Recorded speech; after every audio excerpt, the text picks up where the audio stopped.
Well,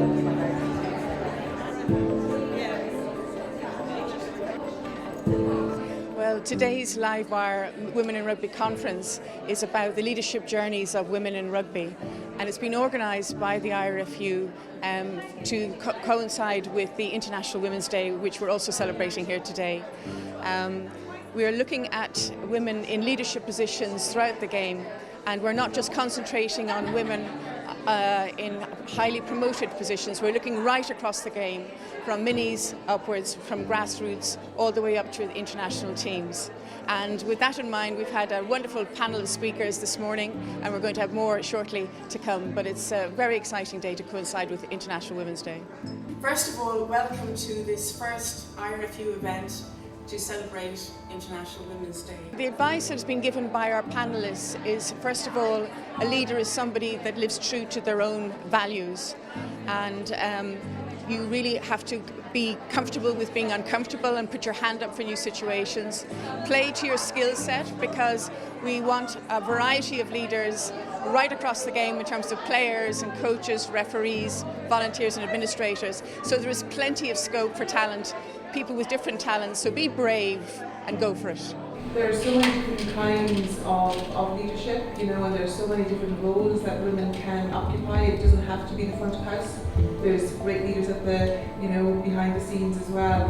And I think that there's space for every type of leader and every type of personality. I look after age grade rugby in Munster, and I attended the Spirit of Rugby, the first course that was held, and I took huge key skills from that course into my volunteer role.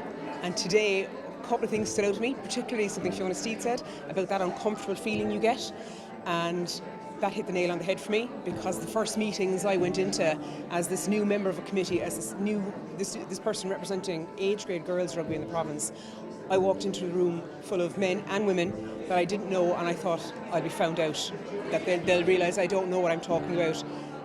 And it turns out I do know what I'm talking about. The uncomfortable feeling is probably, like, it's necessary, and it keeps you, it kind of challenges you a bit.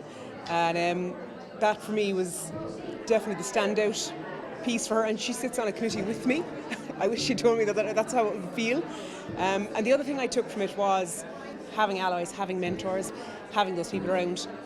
That's key, and those are the two main things I think I took from today that I brought with me.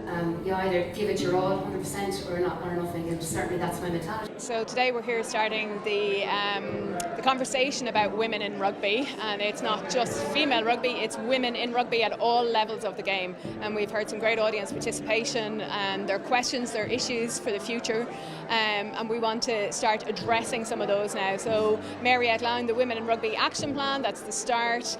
What we're doing now is going forward into supporting some of those people into doing more, being more, seeing more. So we have for the last 2 seasons, including this season, been running a Spirit of Rugby leadership development programme where we've been supporting and upskilling leaders in the community, and it's now time to introduce a female version of that. We've committed to it in the Women in Rugby Action Plan, but also we know that women learn sometimes better in an environment where they're together and can share experiences around that. So LiveWIRe is starting today, but we'll be launching a female-specific version of the Spirit of Rugby leadership programme, and that'll be 30 places open to women from various different roles and jobs around the 4 provinces.